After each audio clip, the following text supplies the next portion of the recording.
A gente está começando a nossa conferência. Quem está animado aí? Fala aí. Queria convidar você para ficar em pé no seu lugar. Começou.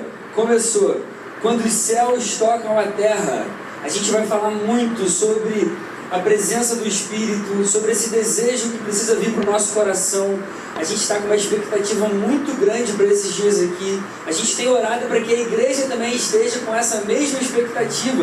Vocês estão com essa expectativa, amém? Amém?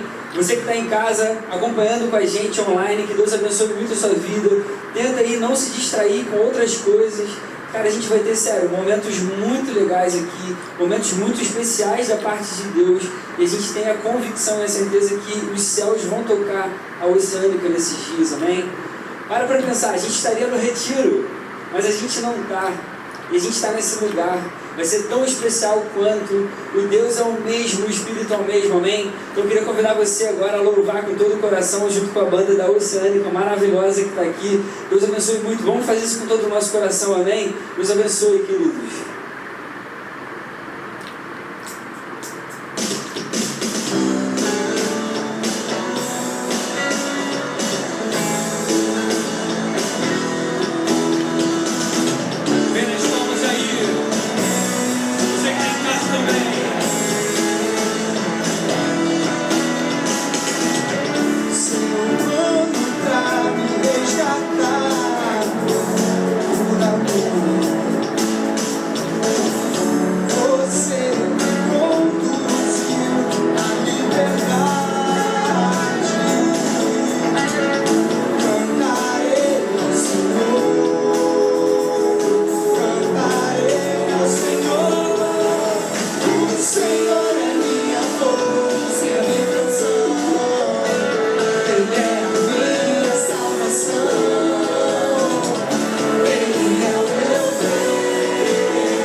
Então a gente vai fazer meio que uma leitura dessa ideia do paredão, só que online. Eu queria chamar aqui o pastor Henrique, pastor da Igreja Oceânica.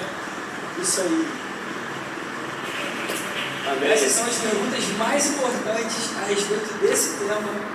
Eu espero que você esteja aí curioso para saber quais são as perguntas e, melhor ainda, quais são as respostas. Deus abençoe muito. Vocês vão gostar pra caramba, com certeza. Uau, um monte de pergunta. Mas antes de começar a responder, eu quero mandar um abraço para você que está em casa, dizer que a gente está orando por vocês que estão acompanhando a gente online. Talvez você esteja no trânsito, viajando, talvez você já tenha chegado, mas a gente queria dizer para você que a gente está orando para que a mesma bênção que Deus conceda para a gente aqui, conceda para você também aí.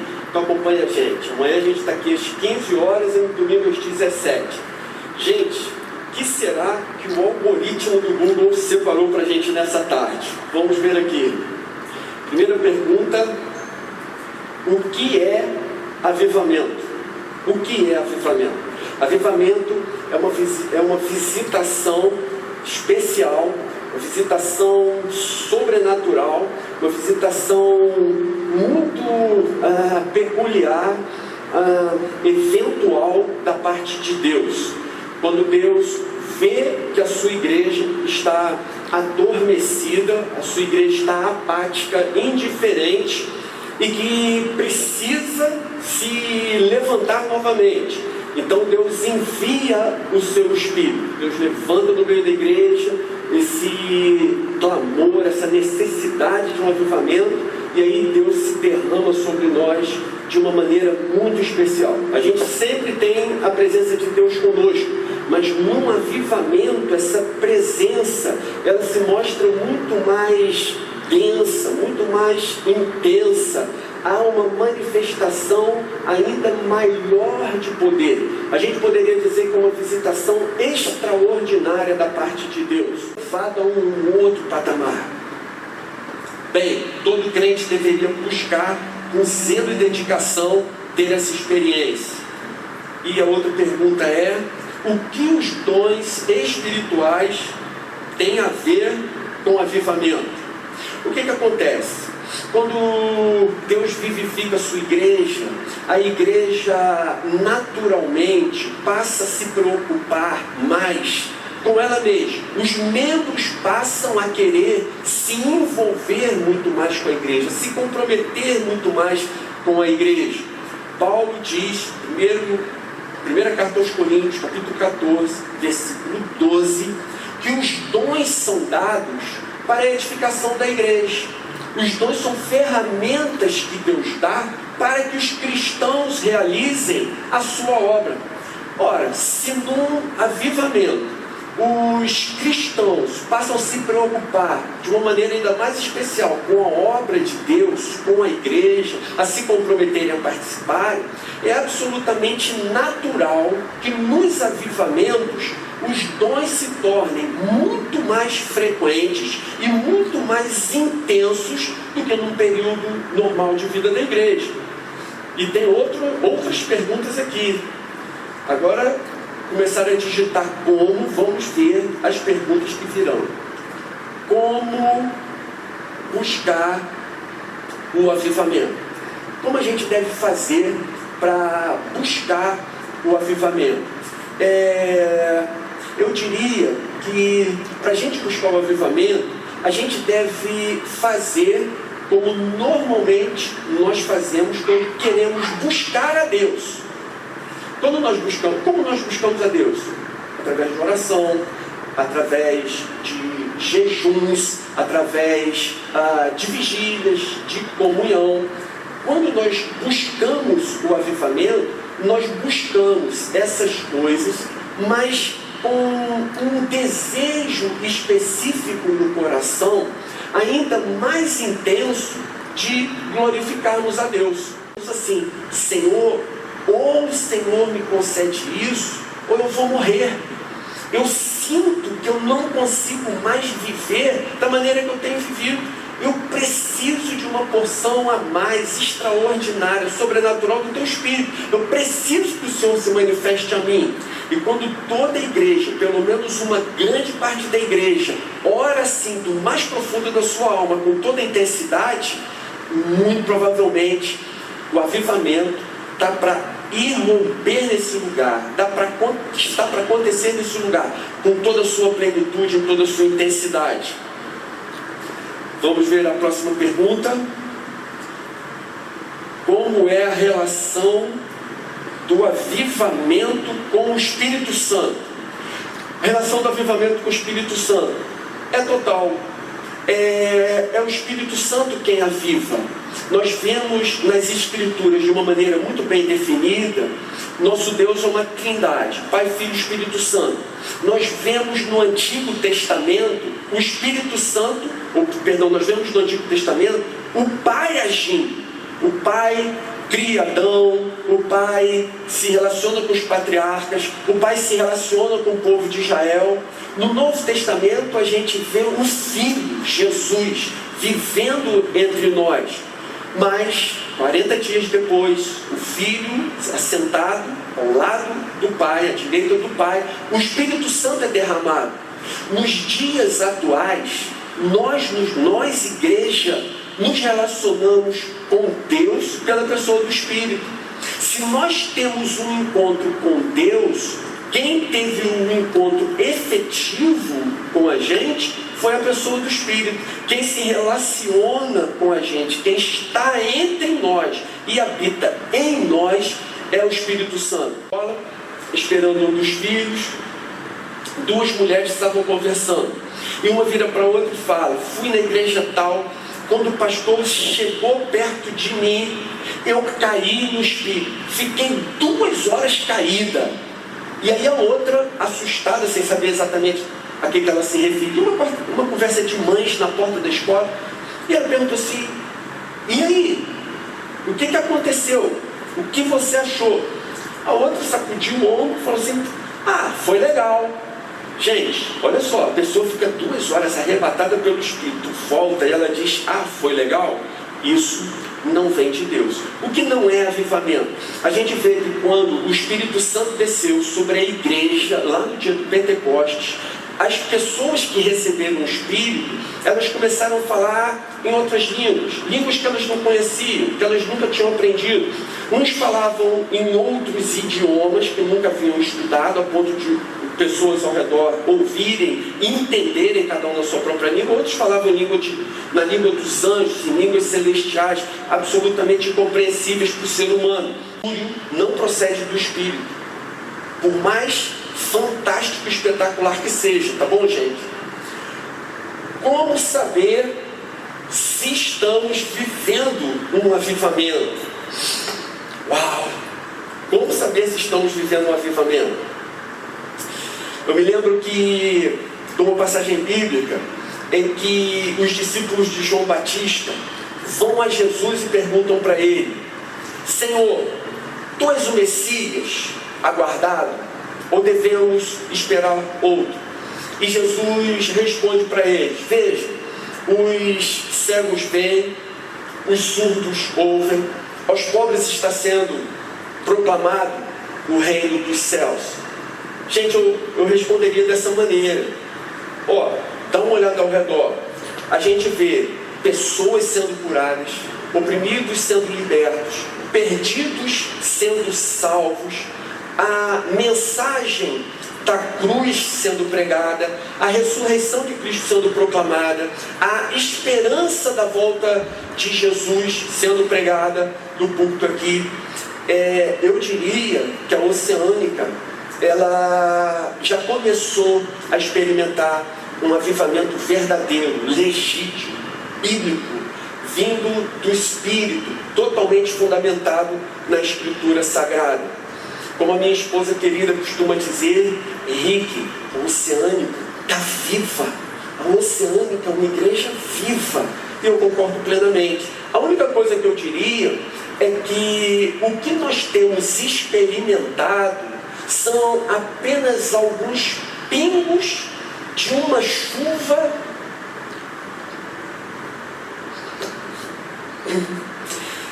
são apenas pingos de uma chuva torrencial que se aproxima.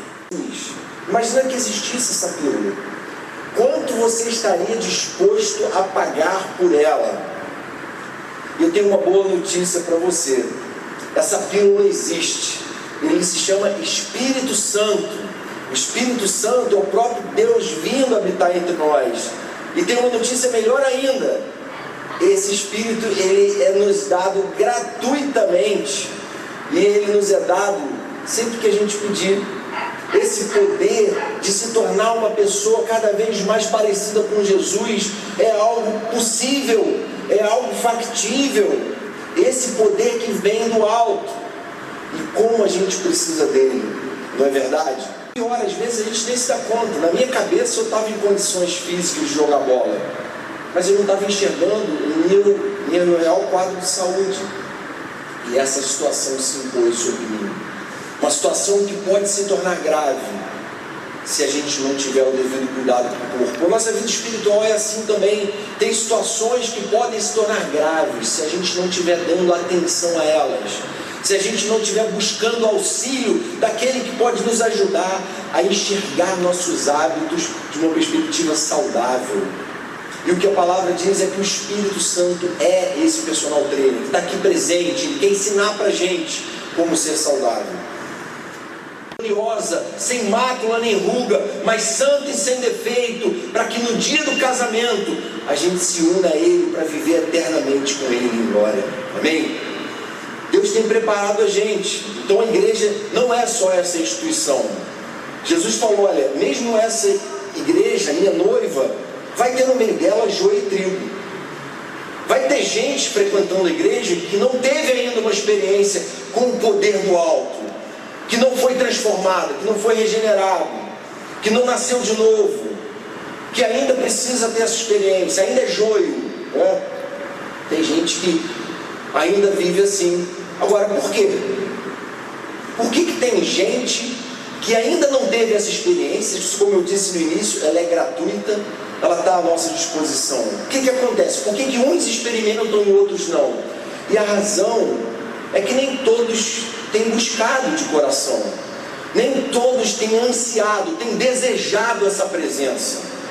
Quando Jesus ia ascender aos céus, ele falou assim para os discípulos: fiquem em Jerusalém, até que do alto vocês sejam revestidos de poder. Fiquem aguardando com grande expectativa o momento em que o Espírito virá sobre vocês. Mais adiante ele diz em Atos 1:8: vocês receberão poder ao descer sobre vocês o Espírito Santo, e vocês serão minhas testemunhas, tanto em Jerusalém, como em Samaria, em toda a Judéia e até os confins da terra. Jesus falou assim: olha, o Espírito Santo não é um poder que brota dentro de vocês, ele não vem de vocês. Sabe essa coisa da autoajuda? Vamos descobrir uma força, uma energia que está aí dentro. Você precisa descobrir o seu potencial, explorar ele. Não é isso que a Bíblia ensina. Ela diz que esse poder vem do alto. É o próprio Deus que vem sobre nós, que lança luz sobre áreas sombreadas, que nos traz constrangimento diante do nosso pecado, que nos faz enxergar coisas que a gente não enxergava. A terra criou todas as coisas, né?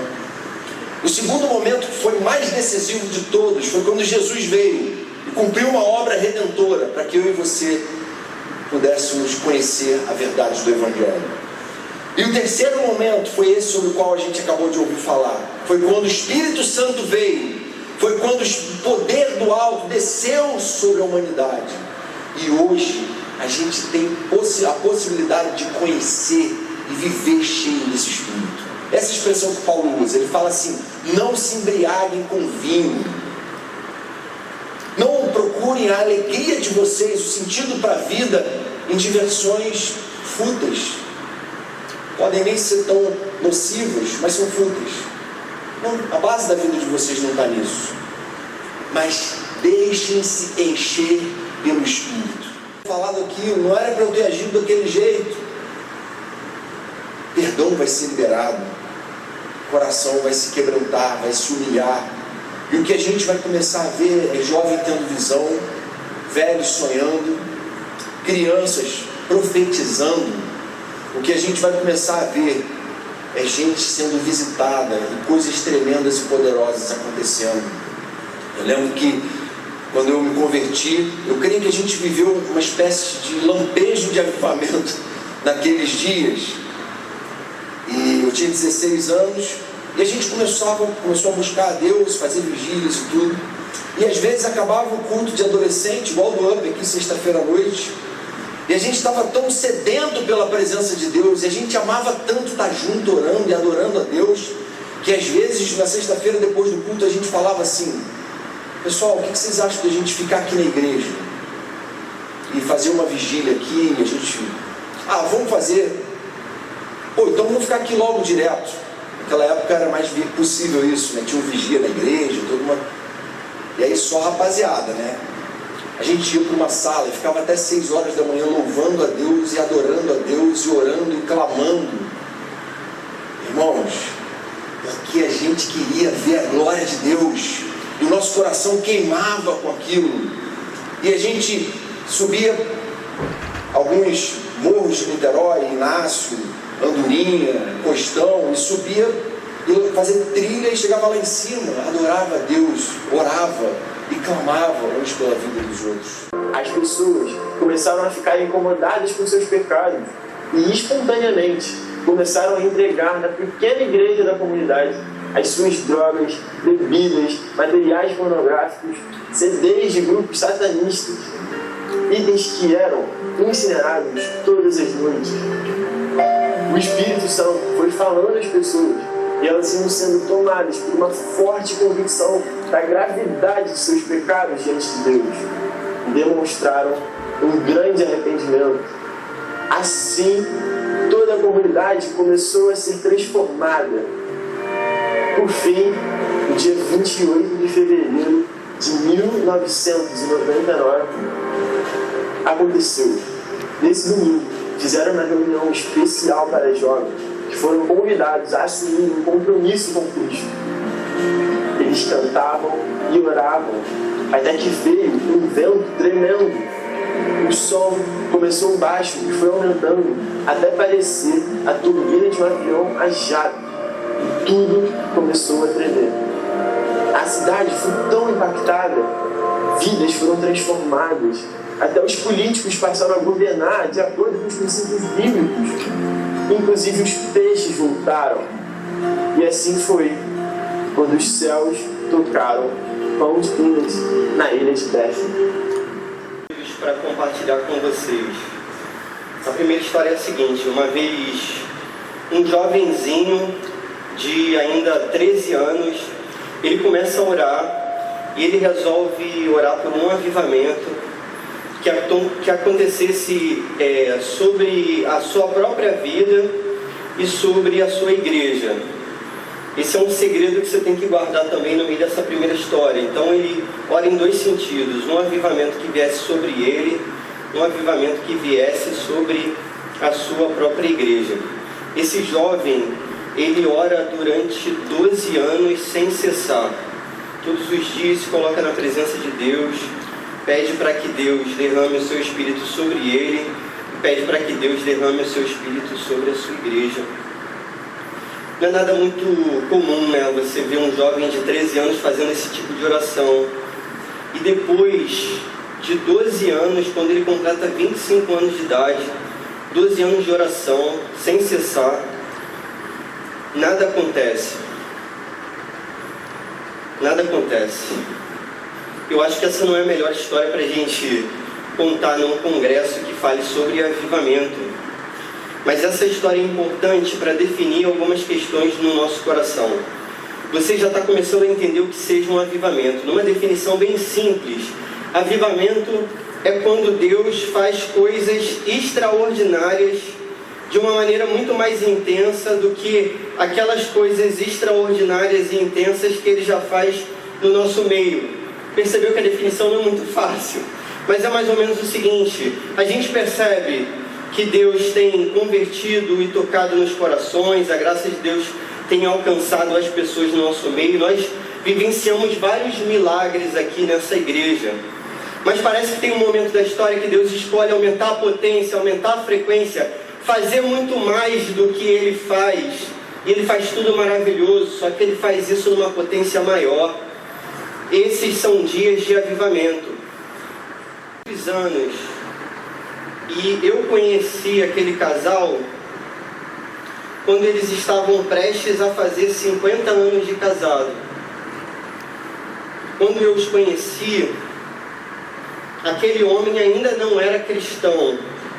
E aí, logo depois de 50 anos de oração, aproximadamente, a graça de Deus alcança aquele coração, o Espírito Santo é derramado sobre aquela vida, e eu vi a transformação daquele homem num novo homem, assim. Foi interessante que uma das primeiras coisas que ele vai fazer é ofertar na igreja, é entregar o seu dízimo à igreja. E uma vez a gente estava caminhando pela rua, eu e minha esposa, e nós os vimos indo na direção da igreja, também a pé. Na verdade, essa história é dos avós da minha esposa. E aí, quando nós os vimos, né, indo para a igreja, ele andava um pouquinho mais à frente do que ela, assim. Na minha cabeça, é como se ele quisesse, assim, chegar primeiro, né, à presença de Deus. Aquele homem que era totalmente duro, né? No final da sua vida ele vai ser transformado pelo Espírito Santo de Deus. Continua batendo, e a gente vai perseverar batendo nessa porta até que a porta seja aberta. Só quem pode produzir um avivamento é o nosso Deus. A nossa situação diante desse Deus é uma situação de humildade e até de humilhação. Quando você olha para a vida daquele primeiro jovem, da primeira história que eu contei para você, quando você olha para a vida dele, uma pessoa que ora por 12 anos e nada acontece, e você me pergunta assim: Clóvis, você acha que a gente deve orar por algo e de repente durante 12 anos buscar um avivamento como aquele jovem e nada aconteceu? Você acha que a gente deve agir assim? Eu diria que sim e que não. Primeiro, assim, a gente precisa orar para que um avivamento aconteça no nosso meio, para que essa chuva se intensifique, né? Como na metáfora que foi usada agora há pouco. Mas o não diz respeito ao nada que tenha acontecido. Não é assim. Quando aquele jovem que se chamava Evan Roberts, ele começa a orar por um avivamento, e ele se coloca nessa posição, batendo na porta durante 12 anos, batendo na porta de Deus, como diz a música do Bob Dylan, batendo para ver se a porta se abre. Ele se coloca em humilhação, ele se aproxima de Deus, ele se coloca na presença de Deus, ele se humilha, como no texto de 2 Crônicas, capítulo 7, verso 14, em que Deus diz assim: se o meu povo, que se chama pelo meu nome, se humilhar e orar, os céus eu ouvirei.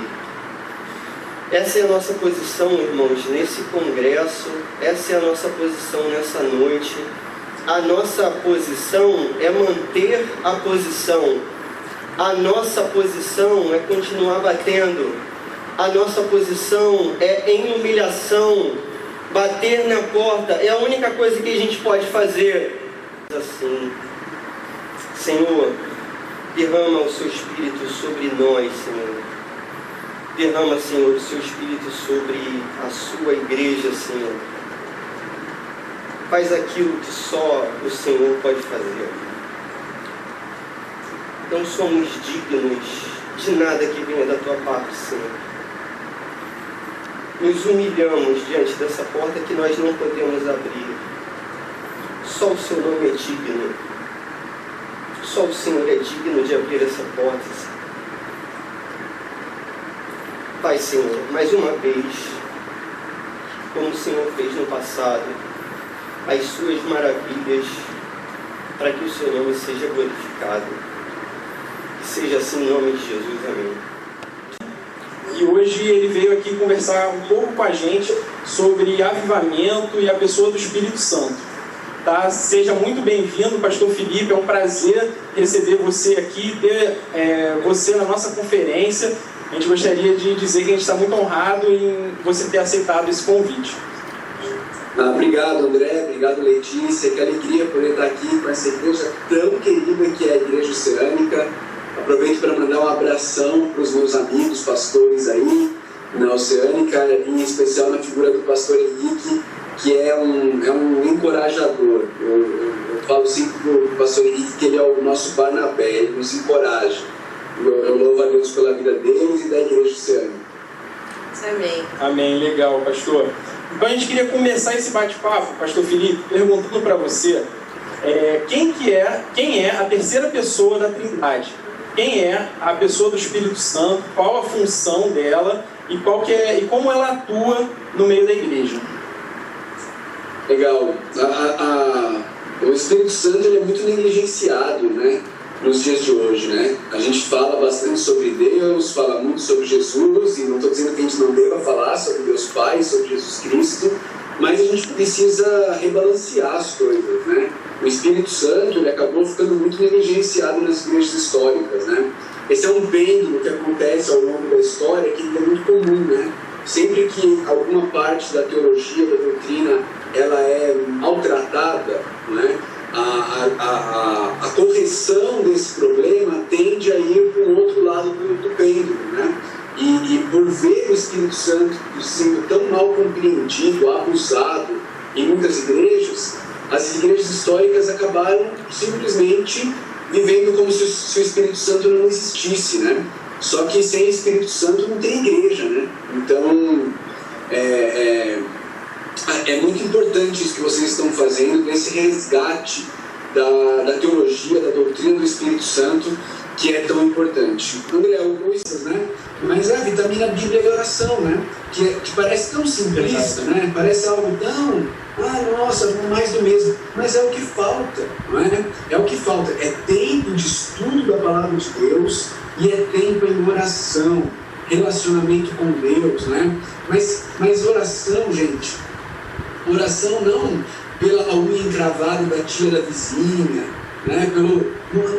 Não que isso seja errado necessariamente, mas a gente precisa resgatar orações. Eu estava pensando sobre isso e me veio Isaías 64, quando o profeta Isaías ele ora diante das mazelas que a igreja do Antigo Testamento estava vivendo. Ele ora a Deus assim, se rompesses os céus e descesses, os montes tremeriam diante de ti, como quando o fogo acende os gravetos e faz a água ferver. Desce, para que os teus inimigos conheçam o teu nome e as nações tremam diante de ti, pois quando tu fizestes coisas tremendas, coisas que não esperávamos, desceste, e os montes tremeram diante de ti. Desde os tempos antigos ninguém ouviu, nem ouvido percebeu, e olho nenhum viu outro Deus além de ti, que trabalha para aqueles que nele esperam. A gente, como igreja Oceânica. André, eu vou falar algo que pode parecer bajulação, mas não é. Como a gente estava conversando antes de começar a gravação, eu tive a oportunidade de estar aí na igreja em outubro de 2019, tive a oportunidade de pregar aí no encontro de vocês, né? E eu posso dizer para vocês que aquele domingo em que eu estive aí, foi uma das experiências que eu tive na minha vida, de ver os céus tocando a terra. Eu saí do culto aí diferente. Eu saí do culto louvando a Deus pelo que Ele tem feito na vida dessa igreja. Lógico que foi só um momento, um domingo, eu não estou no dia a dia da igreja, mas eu vi uma igreja louvando a Deus, adorando a Deus, com gosto, com coração, de todo o seu coração, de toda a sua alma, de todo o seu entendimento, louvando ao Senhor. Eu vi uma igreja atenta à pregação da palavra de Deus, interessada na pregação. Isso são marcas de uma igreja onde Deus está agindo de uma maneira especial. E eu louvo a Deus por isso. Então, se eu posso dizer para vocês, sigam, perseverem, irmãos, continuem. Deus está agindo no meio de vocês. Isso é evidente, mesmo para alguém que vai participar de apenas um culto aqui com vocês. Amém. Amém. Muito obrigado, pastor, por essa palavra. Obrigado por disponibilizar o seu tempo para estar aqui com a gente na conferência, para poder falar coisas que realmente vieram do alto, encheram o nosso coração. Muito obrigado pela sua presença. A gente fica honrado em te receber aqui e espero que esse seja só mais um dos muitos encontros que nós teremos daqui para frente. Muito obrigado. Que Deus abençoe a sua vida, seu ministério, a sua igreja, que Ele se derrame sobre vocês, assim como a gente espera que Ele se derrame aqui sobre nós. Muito obrigado. Letícia, André, muito obrigado mesmo pelo convite, uma alegria, sempre que eu posso estar com vocês, ainda que virtualmente é motivo de alegria. O pastor Henrique me mandou uma mensagem me convidando, eu falei assim, meu irmão, eu não consigo dizer não para vocês. É muito grande, muito grande. Obrigado mesmo, obrigado pelo convite. Muito obrigada.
interessante que quando a gente olha para toda a história da humanidade, não é nem só da igreja, a gente vai perceber que os momentos mais extraordinários aconteceram quando de fato os céus tocaram a terra. Não é a terra que toca os céus. Essa ordem é muito importante, isso precisa ficar gravado no nosso coração. O Flavinho falou um pouco aqui mais cedo. É impossível que a gente consiga produzir algum tipo de avivamento, mover do Espírito, isso é algo que vem do coração de Deus para a igreja. E sempre parte dele. Deus é que vai até o seu povo, Deus é que chama os seus. Em determinados momentos ele fez assim. E a gente quer que ele faça isso hoje no nosso meio, na nossa vida, nessa igreja. A gente quer viver isso com todo o coração. Existe sim uma postura que a gente deve tomar diante de Deus, tendo isso em mente, entendendo que de fato essa ordem importa. São os céus que tocam a terra. A gente pode desejar com todo o nosso coração. A gente pode pedir com toda a nossa força, crendo que de fato só Ele pode fazer. Mas a gente pode e deve ter essa postura como igreja, como filhos que amam Jesus, que querem viver para a glória dele em todo o tempo. A gente precisa viver dessa forma, Senhor. Eu quero tanto, Senhor, eu quero tanto, com toda a minha vida, com todo o meu coração. Eu queria convidar você, nesses dias aqui, a tentar prestar atenção mesmo no seu coração. Como que está a sua vida, a sua mente? Traz isso. Todos esses momentos aqui nesse lugar, traz isso para a sua própria vida, para a sua mente. Coloca isso diante de Deus, Senhor. Eu sei que não depende da minha performance, não depende de quem eu sou. Se fosse assim, nada disso aconteceria. Depende só de quem você é. Os céus é que tocam a terra. A gente precisa desejar e buscar isso com todo o coração, amém? Você vai fazer isso esses dias. Que seja assim daqui para frente, que a gente queira isso com todo o nosso coração. Vamos juntos, amém? Amém.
Só para saber, assim, vamos fazer uma pesquisa aqui.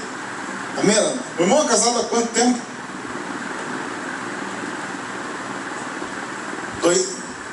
2 anos e meio? Alguém menos? Menos então quanto? 10 meses. Alguém menos em 10 meses? 4 meses, aonde? 4 meses aqui? E aqui também? 4 meses e quantos dias? Estou fazendo leilão, gente, uma coisa. 4 meses, alguém menos, alguém casou ontem. Ah, não, casei ontem. Alguém não? Alguém quer aproveitar, pedir alguém em casamento agora também, de aproveitar esse momento, de repente? Pode ser que aconteça alguma coisa, um mover aí. 4 meses? Ok. Acho que vocês ganharam. E quem é casado há mais tempo? Há mais tempo aí, vamos lá. Agora a briga começa. Agora a briga começa porque o pessoal já está assim. E quanto tempo será que eu sou casado? Agora eu já não estou. Quanto tempo? Aqui 31. 33, 34, aqui 30, quanto? 39 ali. E esse é um problema, porque há um desconhecimento enorme na igreja, e não apenas na igreja evangélica brasileira, na igreja cristã no mundo todo, sobre a ação do Espírito Santo. Porque de um lado, nós temos pessoas vivendo a vida cristã sem saber que existe. Olha, eu sei que o Espírito Santo existe, mas se você perguntar para que serve, como funciona, e na vida cristã diária, qual é a ação do Espírito, ele não vai saber responder. Está lá, mas é mais ou menos igual o apêndice, está ali, eu não sei por que está ali.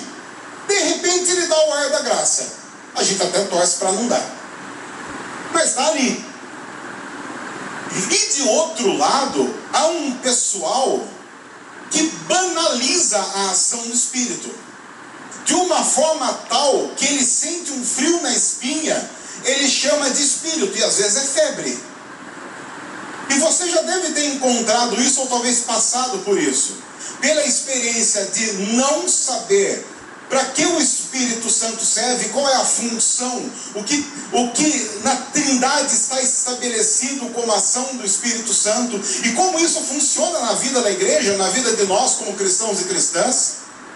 Mas também já deve ter visto um monte de coisa sendo atribuída ao Espírito, que você olha e ao comparar com a Bíblia, você diz, eu acho que não tem muito de Espírito nisso não. A gente que é pastor, às vezes encontra algumas pessoas dando umas desculpas esfarrapadas para pecar e colocando a culpa do pecado no Espírito que moveu para aquilo. Como se o Espírito estivesse incentivando a pessoa a andar numa caminhada, numa direção contrária ao que Deus estabeleceu.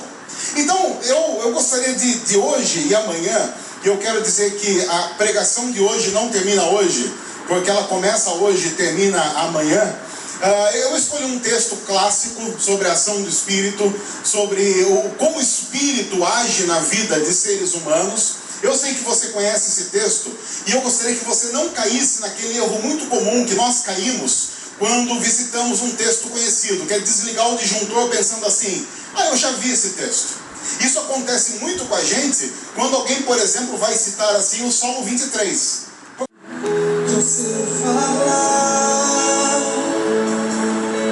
galáxias se formaram aos milhões, e planetas vieram a existir. Se as estrelas louvam o seu coração desde tudo que criou.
Louvem nas alturas, louvem todos os seus anjos, louvem todos os seus exércitos celestiais, louvem o sol e lua, louvem todas as estrelas cintilantes, louvem o mais alto céus e as águas acima do firmamento. Louvem todos eles o nome do Senhor, pois ordenou e eles foram criados.